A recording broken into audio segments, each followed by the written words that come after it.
Magandang gabi po sa ating lahat. Yes po, magandang gabi din po, Senator. Unang-una na po ay gusto ko pong magpasalamat sa inyong lahat. Kahapon pa po ay tinitingnan ko na kayo.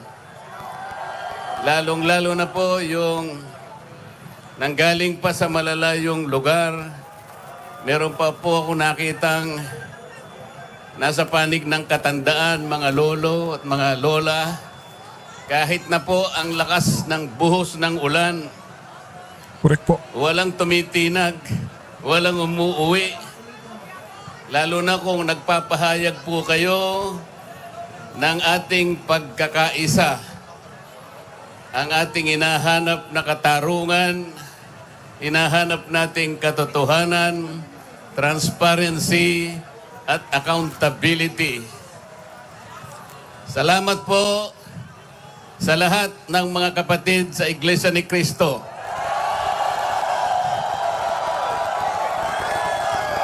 Salamat din po sa mga hindi kapatid ngunit nakikisang-ayon at sumusuporta sa pagkakaisa natin sa gabing ito. Tama. Ang iba po ay mga kakilala ko, yung iba po ay hindi ko man kakilala, ngunit nagpahayag po sila ng pagsuporta at pagmamahal sa ating bansa at sa ginagawa natin ngayon. Hindi na nga po sana ako pupunta dito. Naku po. Kasi baka akalain po nung iba, ako pa po yung nag-i-instigate, hindi po. Ang palagi ko pong ginagawa, kagaya ng palagi kong sinasabi, ay kailangan maipakita natin kung ano ang tunay at tapat na paglilingkod ng isang public servant sa pamahalaan. Tama po. Tama Gusto po, ko Senator. pong gamitin ang aking sarili na isang mabuting halimbawa kung paano ang isang public official ay tumupad ng kanyang tungkulin dahil sa pinagtiwalaan ng mga tao para sila ay paglingkuran. Hindi ko po alam kung paano ko kayo pasasalamatan sa tuwing nababanggit ang aking pangalan na sinusuportahan po ninyo ang aking ginagawa para sa ating bansa.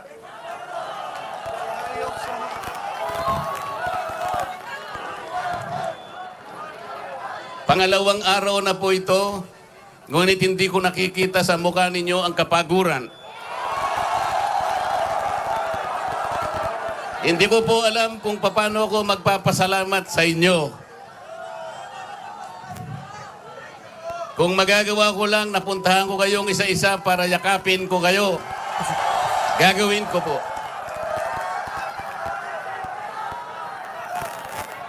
Laban lang po, Senator. Laban lang. Naisip ko nga, magdadala na lang ako ng hopya. Nagbiro pa ito sa inyo, mga kababayan. No?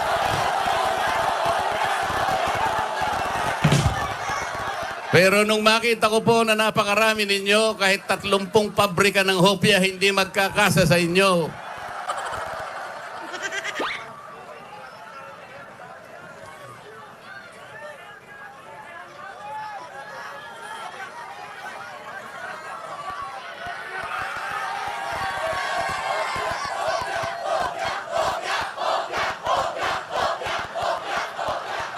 Bakit nilulunod ang pag-iimbestiga sa flood control scam?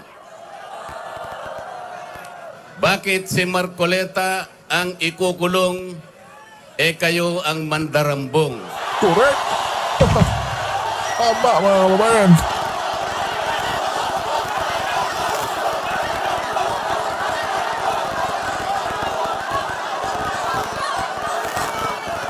Meron po akong babasahin sa inyo. Alam nyo na po ito, pero kailangan pong alam ko uli sa inyo para maitatak po sa ating puso. Ang babasahin ko po sa inyo ay yung pambungad o yung preambulo ng ating saligang batas. Nako. Ito po ang kauna-unahan, ito ang pambungad, ito yung panimula. Kung tawagin natin sa English ay preamble. Preamble. Yes po, Sen. Ito po ang sama-samang isinulat ng bawat isang Pilipino noong ang ating saligang batas ay ating pinagtibay. Babasahin ko po.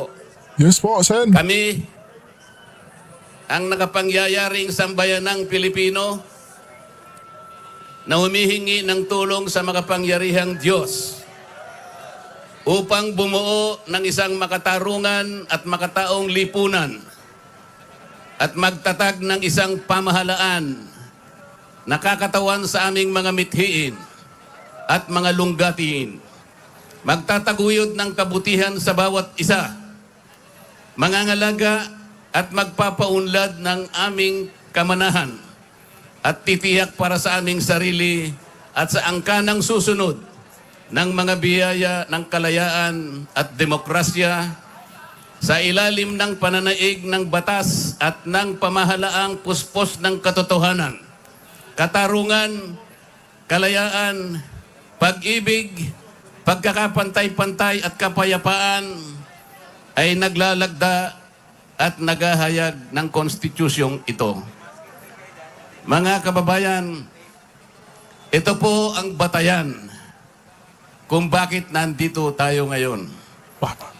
Nais nating ipaalala sa pamahalaan ang ating mga layunin, ang ating mga adhikain, ang ating mga pangarap para sa ating sarili at sa susunod na saling lahi, at ang ating pangarap sa ating pinakamamahal na bansa. Ito po ang aking paninindigan at alam ko ito ang ating pinagkaisang paninindigan ngayong gabi.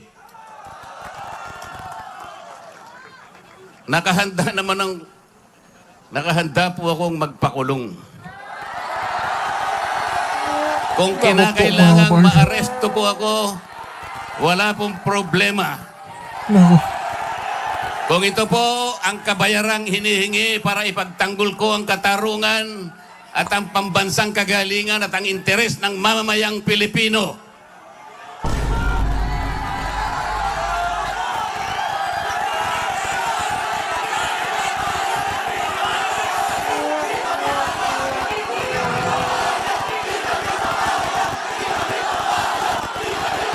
Naku po, mga kababayan.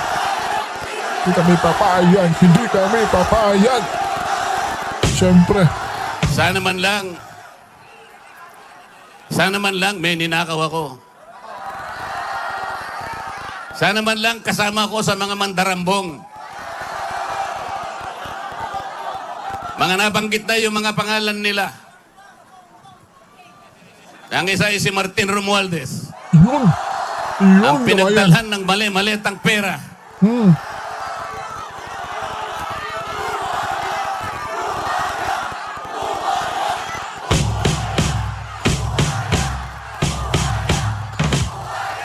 Ako po ang ibinibintang nila sa akin ay salaping pantulong para sa kampanya para ako'y manalong isang senador. Mga kaibigan po na pribado at sarili nilang pera ang kanilang itinulong sa akin, baka sakaling manalo nga po ako at nanalo nga po.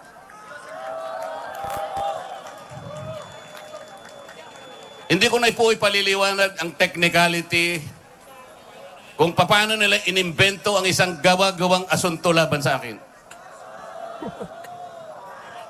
Tingnan po ninyo kung sino pa yung nagtatanggol at tumutulong para sa ganon, matukoy natin kung sino ang may kagagawan ng pinakamalawak, pinakagarapal na pandarambong sa kabambayan. Siya pa ang inaasunto at siya pa ang pinagbabalakang arestuhin. Pamira talaga. Hindi ba katungkulan ng ombudsman ang sila ang humanap, umusig at parusahan ang lahat ng may kagagawan nito? Correct. Bakit ang ombudsman ang nagagalit sa akin? Hindi ba dapat tulungan pa nila ako? Sapagkat iisa ang layunin namin. Tama. Ginawa po nilang politika ang lahat ng ito. Ang mga asunto po na sinampa laban sa akin ay nagsasaysay ng kwarta. Pera. Pero kabayan. hindi nagbabanggit ng korupsyon. Correct. Nagsasaysay ng halaga, ngunit hindi binabanggit ang ill-gotten wealth. Yun. Ipinipilit na iugnay ang public office, ngunit walang binabanggit na abuse of public office. Naglulubid ng mga chismis, ngunit walang ebidensya. Naglulubid ng naratibong pampolitika, ngunit walang binabanggit na elemento o sangkap sa mga krimen na kanilang gawa-gawa. Yun po ang nakapagbibigay po ng malaking kalapastanganan sa ilalim po ng mga batas na umiiral sa ating bansa. Tumpak. Hindi ba sinabi natin, bawal ang bend the law? Yun.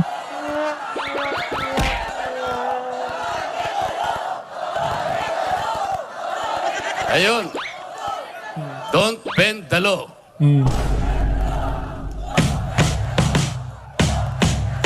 Paano naman kasi? Isa naman kasama ko doon sa bulwagan sa Senado, bigla na lang nagsalita. Sometimes you have to bend the law Bend the law. to be able to please the people.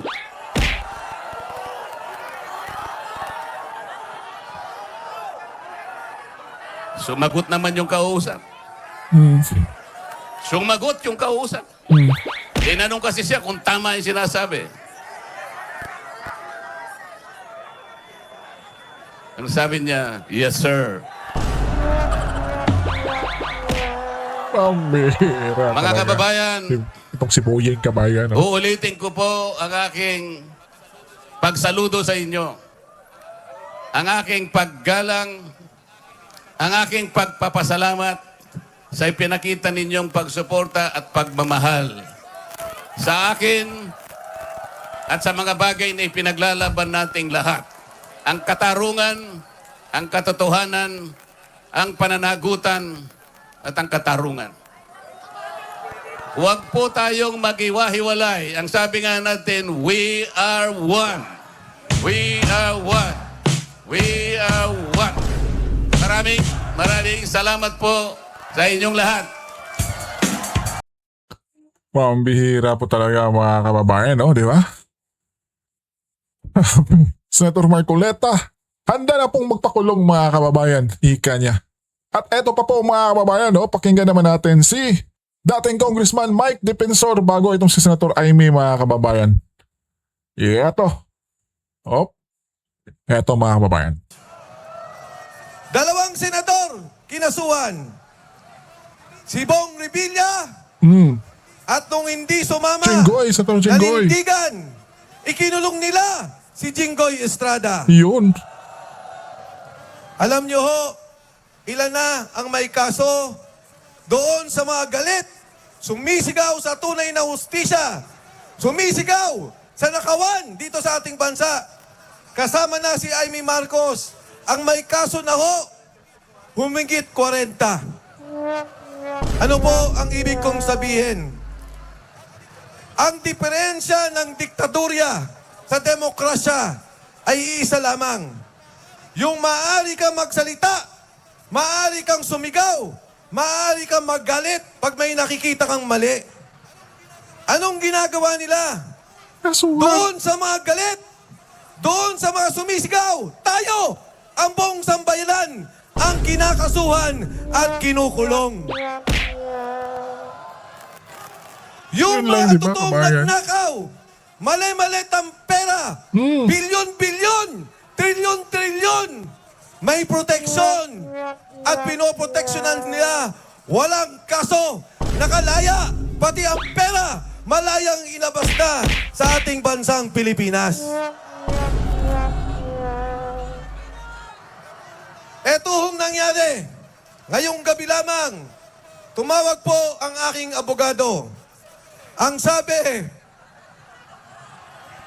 ngayong linggo, lalabas na ang warrant of arrest ninyo ni Senador Dante Marcoleta.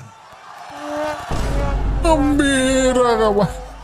Ang kaso ho namin, ang sabi nila, plunder, pagnakaw sa kaban ng bayan.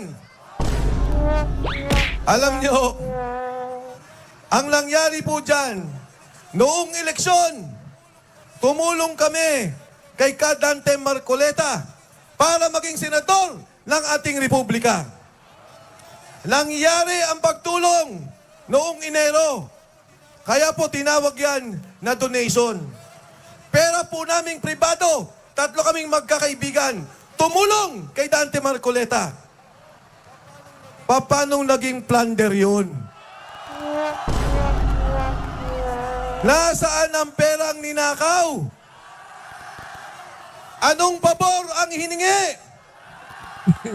Isipin nyo, dahil sa pagtulong sa isang taong may paninindigan, nakasama ko sa Kongreso, kasama ko nakipaglaban sa maraming bagay, ang pagbaba ng presyo ng kuryente, pagbaba ng presyo ng tubig, kasama ko si Dante Marcoleta. Kaya ako tumulong para maging siya senador ng ating Republika ng Pilipinas. Dante Marcoleta para magsilbi sa ating bayan. At hindi naman po ako nagkamali. Correct. Nakita nyo naman ang ginagawa niya ngayon. Correct mga kababayan, no? Paano na lang kung walang Senator Marcoleta ngayon, kabayan? Diba? Imagine ninyo kung hindi nanalo si Senator Marcoleta, kabayan. Diba? Ngayon sa Senado. Nakita nyo, pilit niyang nilalabas ang katotohanan. Correct. Nakita nyo, pilit niya at gusto niya maikulong ang mga nagnakaw sa ating bayan. Isipin nyo mga kasama, ang mga senador, pag tiningnan nyo sa COMELEC ang statement of contribution, mga tumulong sa kanila, wala sa kalingkingan ang pera ni Dante Correct. Marcoleta. Tama. Tama yan, Ang kabayan. ginastos sa kampanya, wala sa kalingkingan Tama. ng pera na ginastos nila at tumulong sa kanila. Bakit? Yung ibang senador na daang milyon, hindi nyo imbestigahan.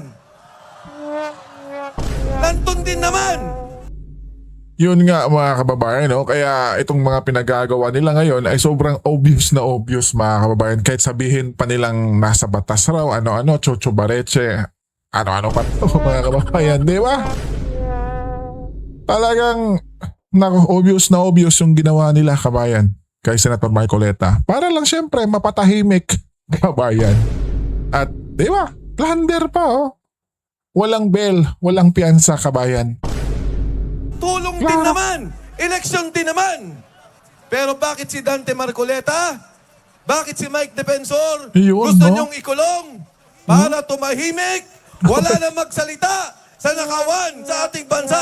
At Correct, kalimutan kawawa. na ang flood control scandal. Yun. Yun lang. Parehong masakit kaso. na katotohanan, Ayoko kabayan. nang banggitin ang mga pangalan ng mga senador dahil kaibigan ko rin naman. Pero pareho.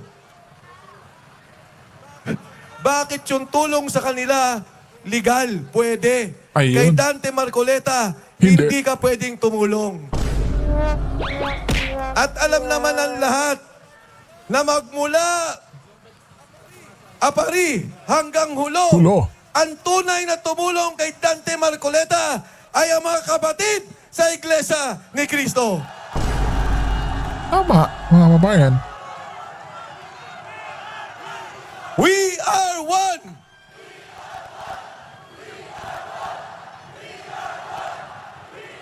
Ito pa, mga kapatid, ang nakakatawa. Sinabi ni Rimulya, may warrant of arrest na si Dante Marcoleta at si Mike Defensor. Pero, ang sekretaryo ng DPWH, si Secretary Manny Banoan, absuelto, state witness pa ng gobyerno. Pambihira. Ang ahensya na pinakakorap, ang ahensya na naglustay ng bilyon-bilyon, trilyon-trilyon, ang pinuno nila, absuelto sa kaso.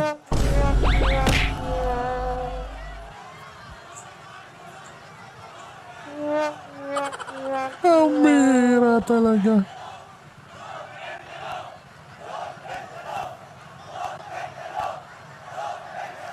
Ngayon mga Bendalo kasama, nagsimula noong pa 3 buwan nakaraan.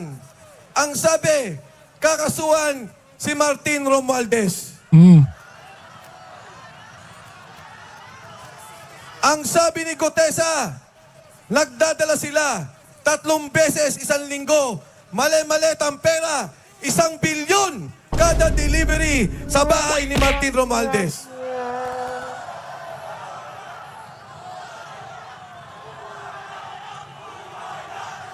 Pambihira. Buhaya! Buhaya! Pambihira. Ang sabi po ng 18 Marines, nagdadala sila bilyon-bilyon, 3 beses 1 linggo, umabot halos 800 bilyong piso ang nadala kay Martin Romualdez.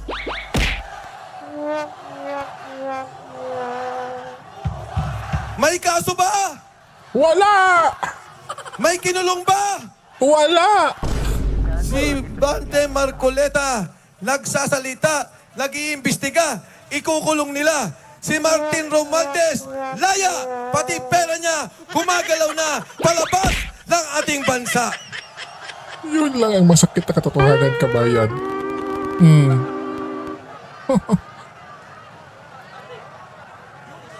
Yung mga sinabi kong senador, Senator Joel Villanueva, Senator Chis Chis Escudero, Escudero.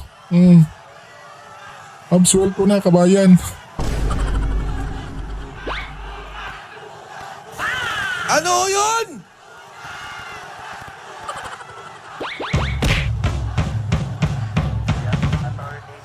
Kaya ako, nagbibigay pugay sa 2 nating senador. Ang una, Senator Bato de la Rosa. Pumunta sa Senado kahit mapapahamak ang kanyang sarili.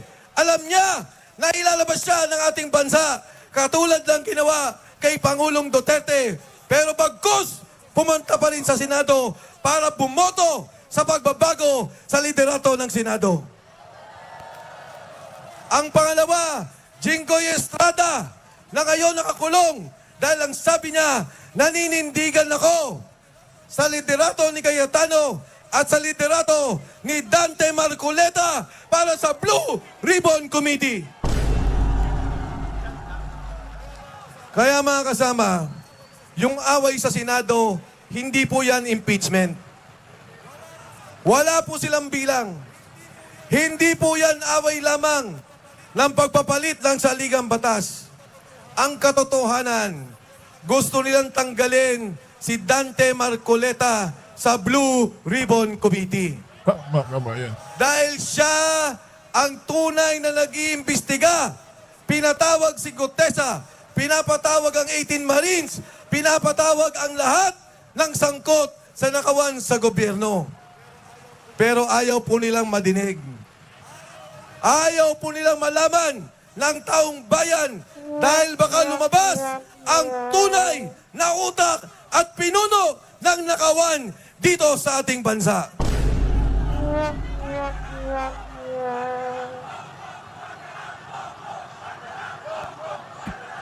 Pambihira. Mga kasama, ang ginagawa na investigasyon ng ating Senador Marcoleta at ang mga kasama na sa minorya, napakalaga sa ating buhay. Napakalaga sa ating kinabukasan. Alam niyo ho ba, 60 bilyon, 60 billion ang kinuha sa PhilHealth at ibinalik, inilagay sa flood control.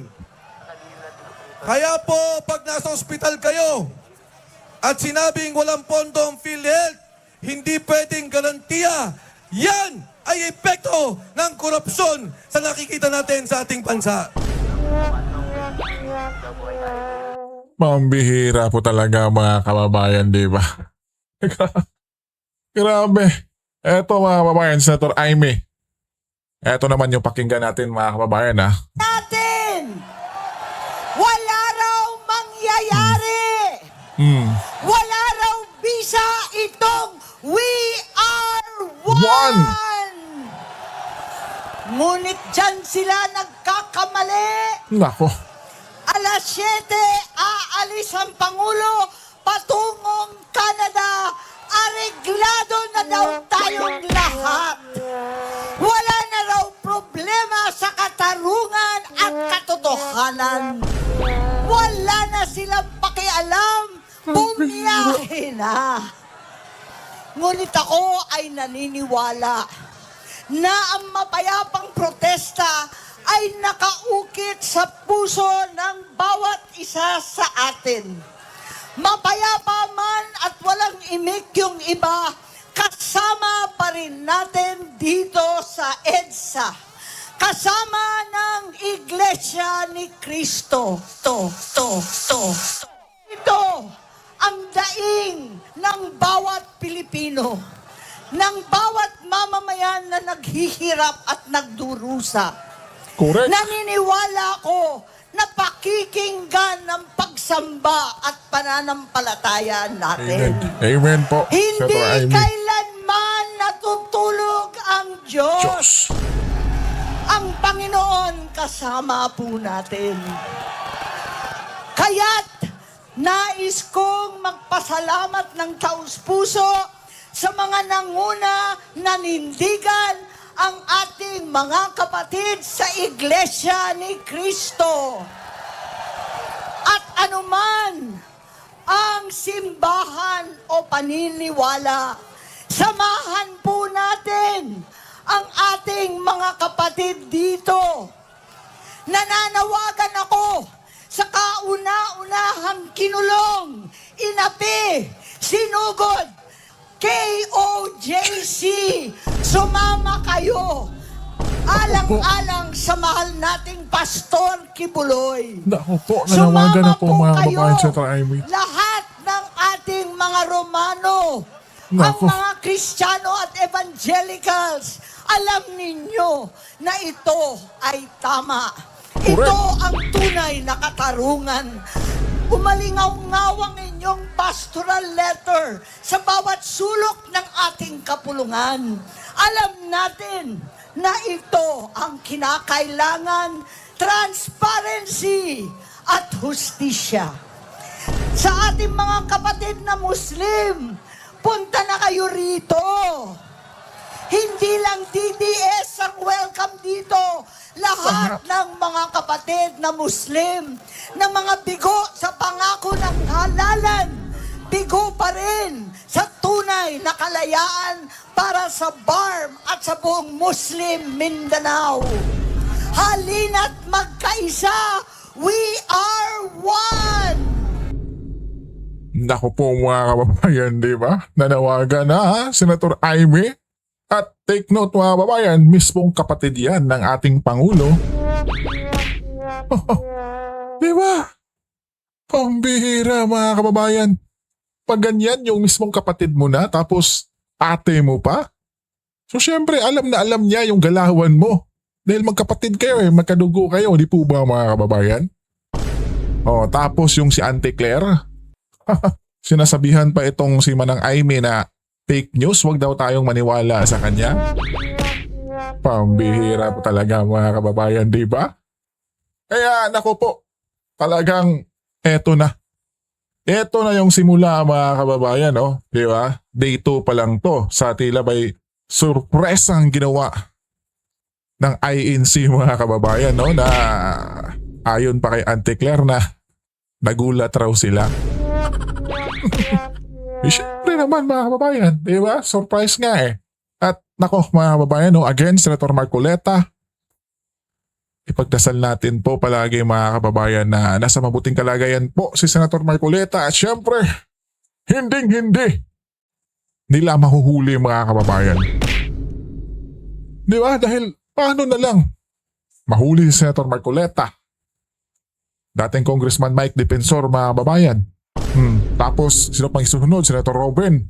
Dahil raw sa pagprotekta kay Senator Bato, Senator Bongo, at Senator Aimee raw pati, di ba? Hindi sila na lang yung nasa Senado mga kababayan, yung mga tauhan ng Malacanang. Pambira talaga. Kaya nako po, keep on praying po tayo mga kababayan na may pagbabago sa ating bansang Pilipinas. Ingat po kayo palagi, kabayan.